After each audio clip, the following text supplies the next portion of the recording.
Évangile selon Marc, chapitre 8, passage 6, annonce de la passion et de la résurrection. Et il commença à les enseigner que le Fils de l'homme devait beaucoup souffrir, qu'il serait rejeté par les anciens, les grands prêtres et les scribes, qu'il serait tué, mais qu'après 3 jours, il ressusciterait.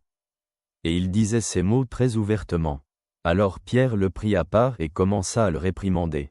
Mais lui, se retournant et regardant ses disciples, réprimanda Pierre avec ces mots. « Arrière de moi, Satan.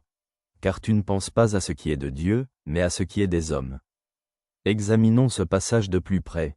Dans ce passage, Jésus annonce pour la première fois ouvertement sa passion, sa mort et sa résurrection, révélant à ses disciples que le chemin du salut ne mène pas par la gloire et le triomphe, mais par la souffrance et le rejet.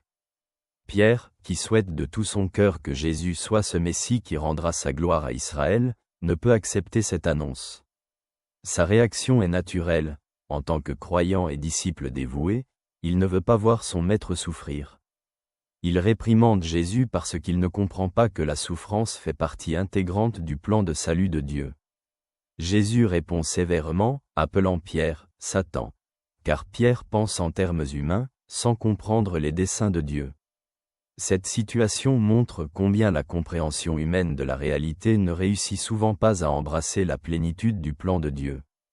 La souffrance que Jésus annonce n'est pas seulement un élément dramatique de sa vie, mais aussi un moment clé pour le salut du monde.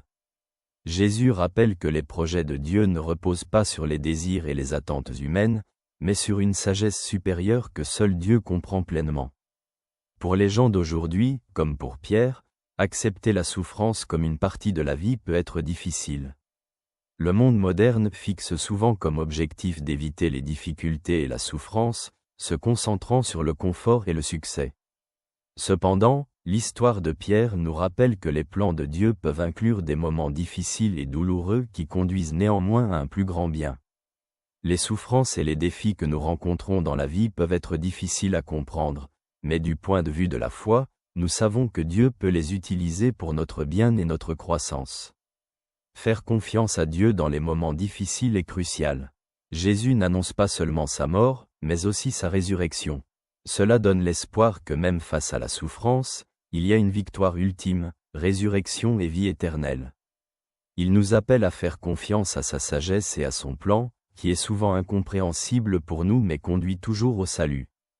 Notre foi dans le plan de Dieu doit être pleine de confiance, même si nous ne comprenons pas toujours pourquoi nous devons traverser les difficultés. Merci d'être là. Que Dieu te protège. Ton ami t'adresse ses salutations de tout cœur.